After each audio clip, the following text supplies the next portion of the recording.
Hi, everyone. Okay, I think this next panel is going to be a really fun one.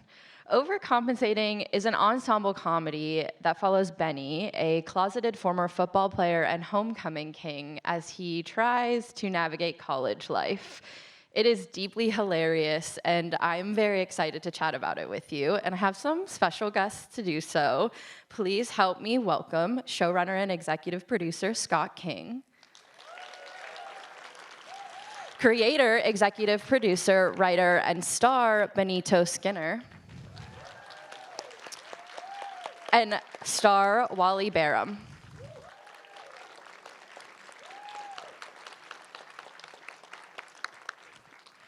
Before we start the conversation, I think we have a clip for you all.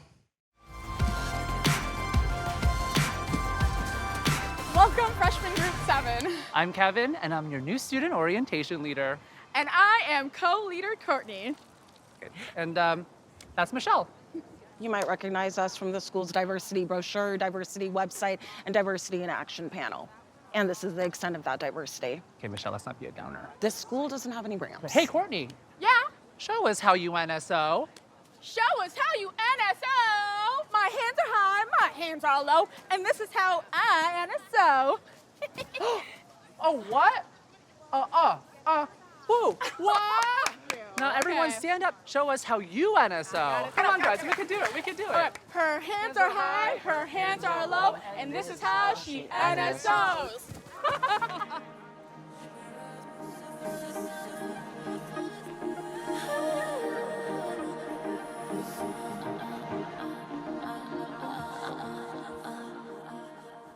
And then he did it. Dab it. Yeah.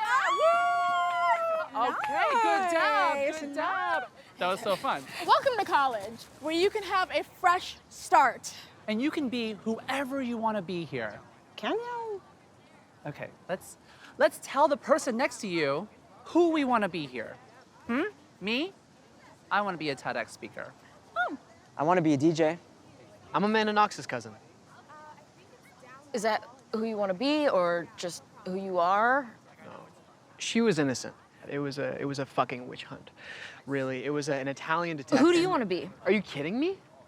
I played football in high school, so maybe, something Okay, sports. let me guess. Homecoming king? No. Yes, but it was close. I had a campaign. Valedictorian? And I, for one, can't wait to be there. Thank you. Technically. Dated cheerleaders? Okay, well, since you know my whole life story, who do you want to be? I don't know. It's a dumb question. Okay, but is it a dumb question, or are we just dumb for not having an answer? Both? Where are you from? New York? Like Manhattan? No, like right outside the city. Brooklyn? Right outside that. Queens? I'm from Jersey. Sick. No one has ever said sick when they hear Jersey. Where are you from? Idaho. People are from there? Yes, Do you have any, like, movie theaters there? of course. There are two. And how many of your cousins have you hooked up with? Also two. I'm Benny. Carmen.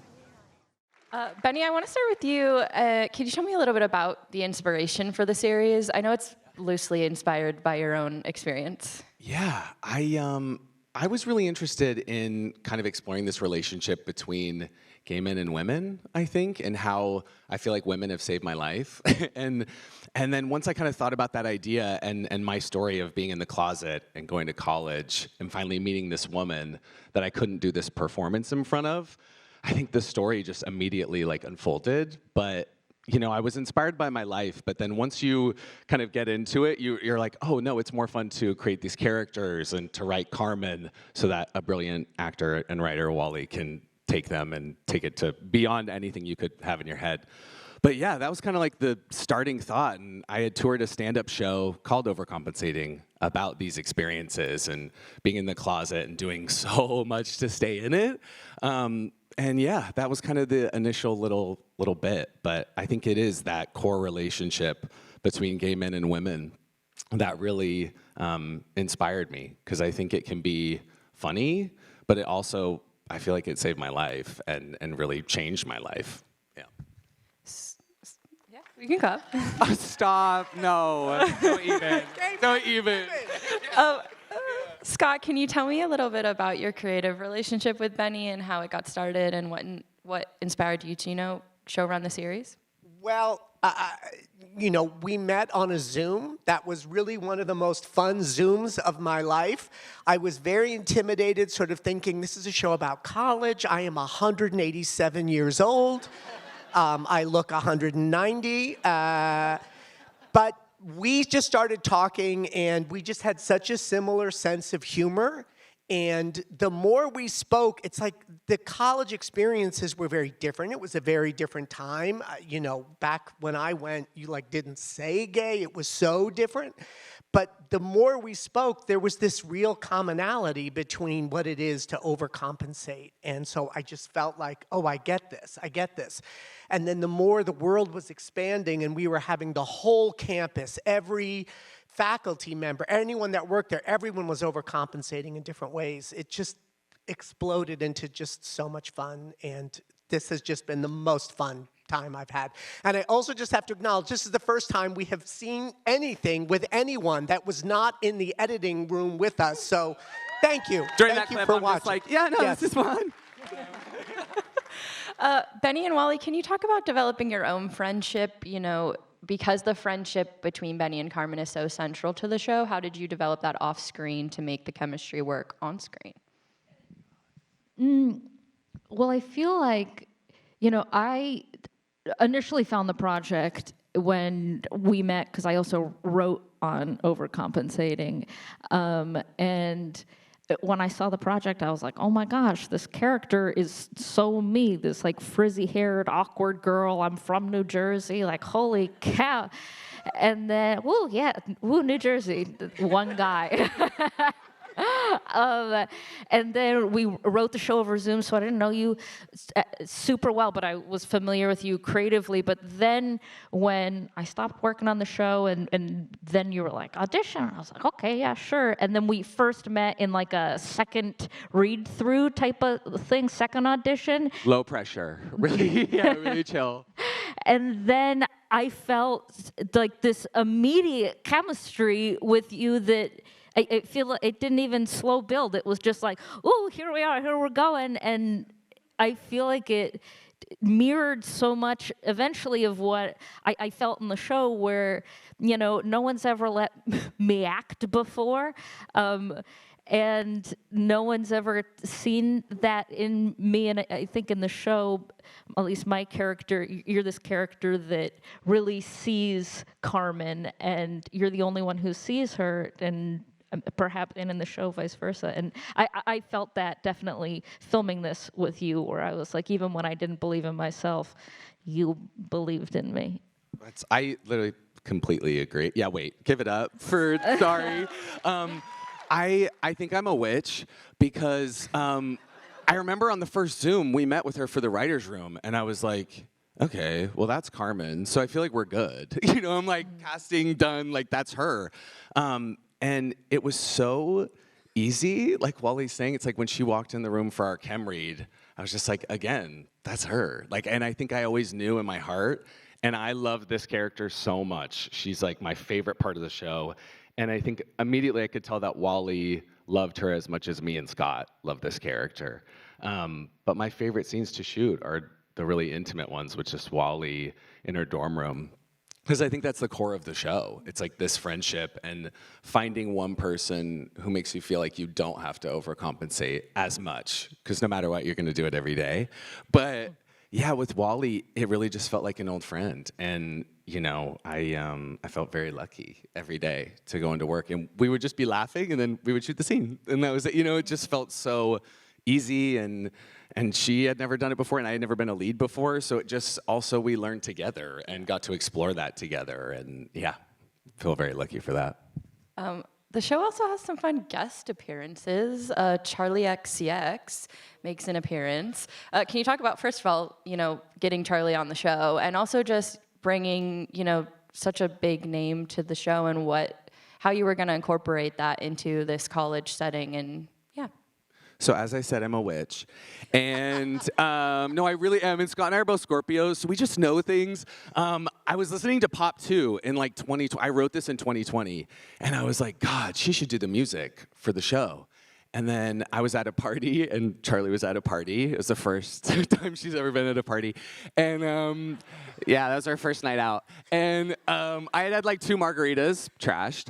And I told my boyfriend, I was like, that's fucking Charli XCX. I'm like, I want her to do the music for my show. And he's like, feels kind of bold at a party, but go for it, live your life. And I went over to her. And I think it's why she's a true visionary and an artist. This kid comes up to her and I was like, I love you, will you do the music for my show? And she was like, send me the script, babe. And that was it. I sent her the script and she signed on to do music on a Monday. And then she like hired my boyfriend to work with her on a Tuesday. It was like, she doesn't play games. And I knew she would kill it, she did. And then when we were writing that episode, it was so clear to us that we wanted to have a fun game for her. Like, we didn't want her to just plop in and do the songs. She really comes with a force, and we wanted to, she's an actress, you know? And so, yeah, it was just very surreal, and to get to see that through for like 5 years is really, yeah, I feel excited and lucky. Well, I feel like you really did see the future, because this is before Brat Summer, and now she had a comeback, and you're like, I planned it that way. I did that. That was on purpose. Well, here's the thing. It happened, and then she did the scenes a day after she had done the Sweat Tour, like true pop star fashion. But yeah, we didn't anticipate her becoming the most famous pop star in the world, but we will take it, and that's our girl, and we believed in her forever. But I'm glad people are finally catching up with her. So. Can you tell me a bit about your comedy inspirations and, just where you get your ideas from? Yeah, I feel like I grew up with the Tina Fey, Amy Poehler, Kristen Wiig, Maya Rudolph, SNL. Yeah. Which I also think is why I love having friends in projects. I'm just like, that's on the menu. You get to work with your friends and get to be inspired by them. But that, and then, I'm youngest child in my family, so my parents kind of gave up on trying to like monitor what I was watching. So I'm like American Pie, Cruel Intentions, Mean Girls. Like, I think those are some of my comedy North Stars. But yeah, as far as inspirations, I feel like Haley's, the character of Haley in the show, who's Carmen's roommate in it, and I had thought of this idea of a character for a long time, of this girl who just got back from abroad and is going to tell you about it nonstop and be different. And she was blonde, her name was Haley, and that character's in the show. So I feel like it'll just be like one little thing, and then I'm like, I just want to see the scene of that person. But yeah, it can be like also music in this show. Anytime I heard like an old college song, I'd be like, oh, I know what I was feeling during that time and that experience. So I want to write about that. Yeah. The tone of the show, I think this is for everyone, this question. The tone of the show is very self-deprecating. You're laughing at these characters, but you're also thinking like, oh, I definitely did that in college. So you're laughing at your previous self as well.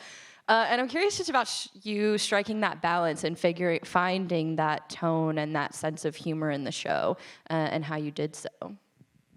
I think that was something that Scott and I talked about a lot. It was trying to make sure it never felt too big to where you couldn't feel like it was your experience. But I do think that when we arrive at college, we are caricatures to some degree. So I think that was also really inspiring to us. But yeah, as far as like finding that balance, I think that this experience in college, the tapestry of college, made it so easy to be like, we're at a party, this is sick, like I'm having the best time of my life, I'm in love. And then all of a sudden you're like completely heartbroken in a dorm room eating ramen and crying. Like that feels like college to me. It's like the highs of the drug and the come down. So that, finding that balance, I think felt almost easy at times, because this experience, I think, is like that. But yeah. And we also got really lucky with this cast, I've got to say, which I'm just so excited for everyone to see more of this, is that we did our first table read, and not the way to do a comedy table read. We had to read all 8 episodes in one sitting. Really great. Very early in the morning, but we brought in almost, I don't know, probably 15 people from the cast, and you saw everybody there and what everybody brought to it. You just felt like, oh, I get what this show is. I get the tone. It's sort of so funny and then so painful and then so funny again, just the way sort of college is, I think, at least for me. Wally, what was your experience with, finding the sense of humor in Carmen and in just the show in general? I think I agree, I guess, with what's been said. College is so romantic and so immediately humiliating on like such a grotesque level. We have so many like farces and antics, and all of our characters are trying so hard, so earnestly that I think it's really organic in there in the experience of college. We play a whole scene where we're like very emotional, and she fully has pink eye the whole time we're doing the scene, and I forget that, and then she'd turn her head, and I'm like, we're sick. Like, why did we write that? But that feels like college too, it's like, but yeah. The cast too, I think, to Scott's point, it was like, we were really intense during the casting process. Like, we were not gonna stop until we found people that I think weren't judging these college kids, that they really like loved them. And I think that is why the tone works, because they can play the highs of them, but also the lows. And yeah. I feel like college is a constant battle of wanting to be like very perceived or not perceived at all. And there's no in between. So my last question, I want to end with just best case scenario, what do you hope that audiences take away from Overcompensating? Easy question.